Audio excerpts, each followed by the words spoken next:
अस्सलाम वालेकुम नाज़रीन, आपको अपने चैनल में वेलकम कहती हूँ। शुरू करती हूँ अल्लाह के नाम से जो बड़ा ही मेहरबान और नहायती रहम करने वाला है। अस्सलातु वस्सलामु अलैका या रसूल अल्लाह व अला आलिका व सहाबिका या हबीब अल्लाह। नाज़रीन, सरज़मीन अरब पर ग़ज़वा उहद को रूनुमा हुए 46 साल का अरसा गुजर चुका था कि हज़रत सैयदना अमीर मुआविया रज़ी अल्लाह ताला अन्हा के दौरे हुकूमत में मैदान उहद के दरमियान से एक नहर की खुदाई के दौरान शोहदाए उहद की बाज़ कब्रें खुल गई। अहले मदीना और दूसरे लोगों ने देखा कि शोहदाए कराम के कफन सलामत और बदन तरोताज़ा हैं। उन्होंने अपने हाथ जख्मों पर रखे हुए थे। जब जख्म से हाथ उठाया जाता तो ताज़ा खून निकलकर बहने लगता। यूं मालूम होता था कि वो पुरसुकून नींद सो रहे हैं। इस दौरान इत्तेफाक से एक शहीद के पाँव में बेलचा लग गया, जिसकी वजह से जख्म से ताज़ा खून बह निकला।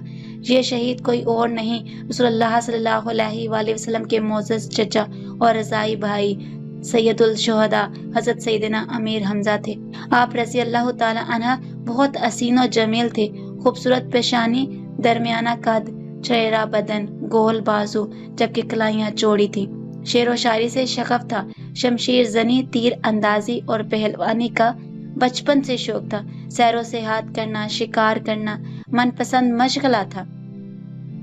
कुरैश मक्का रसूलुल्लाह सल्लल्लाहु अलैहि वसल्लम की अदावत में पागल हो रहे थे। एक दिन सरकारे दो आलम सल्लल्लाहु अलैहि वसल्लम कोई सफ़ा इसके दामन में जलवा अफरोज थे कि अबू जहल इस तरफ आ निकला। उसने आपको नाज़ेबा अल्फाज कहे। आप सल्लल्लाहु अलैहि वसल्लम ने जब इसकी बेहुदा गोई का जवाब ना दिया तो उसने एक पत्थर उठाकर आपको दे मारा। आप सल्लल्लाहु अलैहि वसल्लम जख्मी हो गए, खून मुबारक बहने लगा। आप खामोशी से अपने घर की तरफ रवाना हो गए। इस गुस्ताखी के बाद अबू जहल सहने काबा में आ बैठा, जहाँ कुछ लोग बैठे बातें कर रहे थे। हज़रत हमजा रज़ी अल्लाह ताला अन्हा की आदत थी कि वो रोज़ाना तीर कमान लेकर जंगल की तरफ निकल जाते और शिकार करके शाम को तवाफ़े काबा करके अपने घर चले जाते। आप रज़ी अल्लाह ताला अन्हा हस्बे मामूल जब शिकार से वापस आए तो अबू जहल की लौंडी मिली। उसने अबू जहल को सरकारे दो आलम सल्लल्लाहु अलैहि वसल्लम की शान अक़दस में बदजुबानी करना और पत्थर मारना और आपका खामोशी से घर आ जाने का सब हाल आप रज़ी अल्लाह ताला अन्हा को बयान कर दिया। हज़रत अमीर हमजा रज़ी अल्लाह ताला अन्हा को जोश आया। खाना काबा के तवाफ़ से फारिग होकर सीधे इस मजमे की तरफ मुतवज्जा हुए जहाँ अबू जहल बातें कर रहा था। आप रज़ी अल्लाह ताला अन्हा ने जाते ही इस जोर से कुमान इसके सर पर मारी कि इसका सर फट गया और खून बहने लगा। फिर कहा, मैं भी मोहम्मद सल्लल्लाहु अलैहि वसल्लम के दीन पर हूँ, वही कहता हूँ जो वो कहता है। अगर तुझ में कुछ हिम्मत है तो मेरे सामने बोल। अबू जहल के साथियों को गुस्सा आया और इसकी हमायत में उठे, मगर अबू जहल आप रज़ी अल्लाह ताला अन्हा की बहादुरी से वाकिफ था। उसने अपने हमायतियों को ये कहकर रोक दिया कि वाकई मुझसे गलती हो गई थी। मोहम्मद सल्लल्लाहु अलैहि वसल्लम आप रज़ी अल्लाह ताला अन्हा से बेहद मोहब्बत किया करते और फरमाते थे कि मेरे चचाओं में सबसे बेहतर हज़रत हमजा रज़ी अल्लाह ताला अन्हा है। एक जानिसार सहाबी रज़ी अल्लाह ताला अन्हा ने बारगाह रिसालत में हाजिर होकर अर्ज़ की, मेरे यहाँ लड़के की वलादत हुई है, मैं इसका क्या नाम रखूं? तो रहमते आलम सल्लल्लाहु अलैहि वसल्लम ने इरशाद फरमाया, लोगों में मुझे सबसे ज्यादा अपने चचा हमजा से मोहब्बत है, लिहाजा इन्हीं के नाम पर अपने बच्चे का नाम रखो। एक मर्तबा आप रज़ी अल्लाह ताला अन्हा ने बारगाह रिसालत में दरख्वास्त की कि मैं हज़रत जिब्राईल अलैहिस्सलाम को असली सूरत में देखना चाहता हूँ। इरशाद हुआ, आप देखने की ताकत नहीं रखते।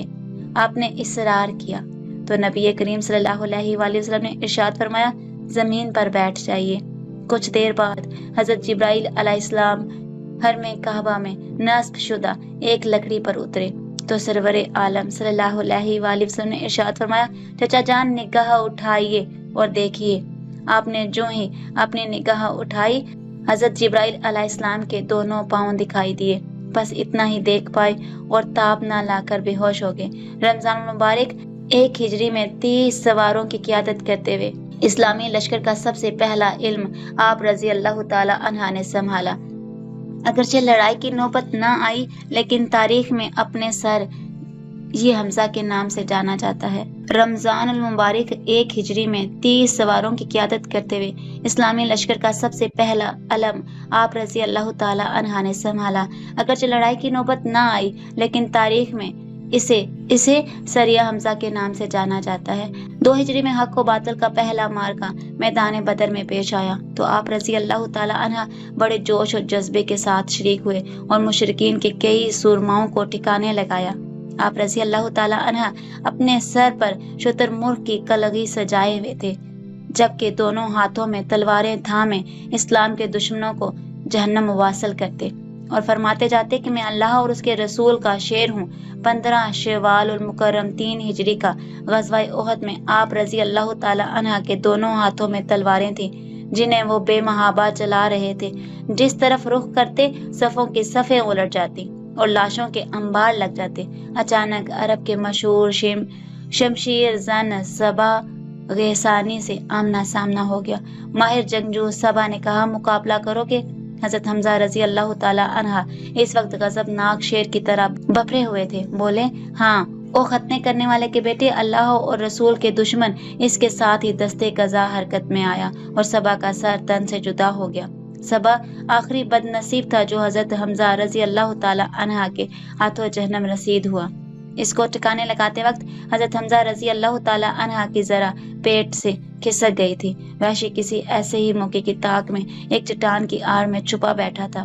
اس نے آپ کے پیٹ کا نشانہ لے کر پوری قوت سے نیزہ پھینکا۔ وحشی اس کام کا ماہر تھا، چنانچہ اس کا پھینکا ہوا نیزہ آپ کی ناف سے ذرا نیچے آ کر لگا اور آپ کا شکم کٹ گیا۔ غضبناک ہو کر وحشی کی طرف لپکے، مگر وحشی دور تھا اور انتہائی طاقت سے پھینکا ہوا نیزہ اپنا کام کر چکا تھا۔ لڑکھڑا کر گر پڑے اور جانے جاں آفرین کے سپرد کر دی۔ جنگ ختم ہو گئی تو وحشی نے حضرت حمزہ رضی اللہ تعالی عنہ کا پیٹ چاک کیا اور ان کے جگر کا ایک ٹکڑا کاٹ کر ابو سفیان کی بیوی ہند، ناظرین ہند وہ عورت ہے جس کے والد کو بدر کے میدان میں حضرت حمزہ رضی اللہ تعالی عنہ نے قتل کیا تھا، اس کے پاس لے گیا اور کہا، اگر میں تمہیں بتاؤں کہ میں نے تمہارے والد کے قاتل کو مار ڈالا ہے تو مجھے انعام ملے گا؟ ہند نے کہا، اس وقت جو کچھ میرے پاس ہے وہ سب تیرا ہوگا، اس کے علاوہ گھر جا کر 10 دینار مزید دوں گی۔ وحشی خوش ہو گیا اور حضرت حمزہ رضی اللہ تعالی عنہ کے جگر کا ٹکڑا ہند کو دے کر کہا، یہ رہا تمہارے دشمن کا کلیجہ۔ ہند نے کلیجہ لے کر چبا ڈالا اور یوں دل ٹھنڈا کیا۔ پھر حسب وعدہ اپنا تمام زیور اور قیمتی کپڑے اسی وقت وحشی کے حوالے کر دیے۔ ناظرین، تعجب یہ کہ کلیجہ چبا کر بھی اس کی تسلی نہ ہوئی۔ آخرکار وہ خود حضرت حمزہ رضی اللہ تعالی عنہ کی لاش پر گئی اور ان کے کان اور ناک کاٹ کر ہار بنایا اور گلے میں ڈال دیا۔ مورخین کہتے ہیں کہ مکہ واپس پہنچنے تک یہ ہار اس کے گلے میں پڑا رہا۔ حضرت جابر رضی اللہ تعالی عنہ فرماتے ہیں کہ جب حضرت محمد صلی اللہ علیہ وآلہ وسلم نے حضرت حمزہ رضی اللہ تعالی عنہ کی لاش کو دیکھا تو ہچکی بن گئی۔ شہدائے احد میں سب سے پہلے آپ رضی اللہ تعالی عنہ کی نماز جنازہ ادا کی گئی، پھر ایک ایک شہید کے ساتھ آپ کی بھی نماز جنازہ پڑھی، جبکہ ایک روایت کے مطابق 10 شہیدوں کی نماز ایک ساتھ پڑھی جاتی اور ان میں آپ بھی شامل ہوتے۔ یوں اس فضیلت میں آپ رضی اللہ تعالی عنہ منفرد ہیں اور کوئی آپ کا شریک نہیں ہے۔ جبل احد کے دامن میں آپ رضی اللہ تعالی عنہ کا مزار مرجع خلائق ہے۔ آج کے اس ویڈیو میں اتنا ہی۔ اگر آپ کو میری ویڈیو اچھی لگی ہو تو لائک اور شیئر کر دیجیے گا۔ اپنا بہت سا خیال رکھیے گا، مجھے اپنی دعا میں یاد رکھنا مت بھولیے گا۔ ملتے ہیں اگلی ویڈیو میں، تب تک کے لیے اللہ حافظ۔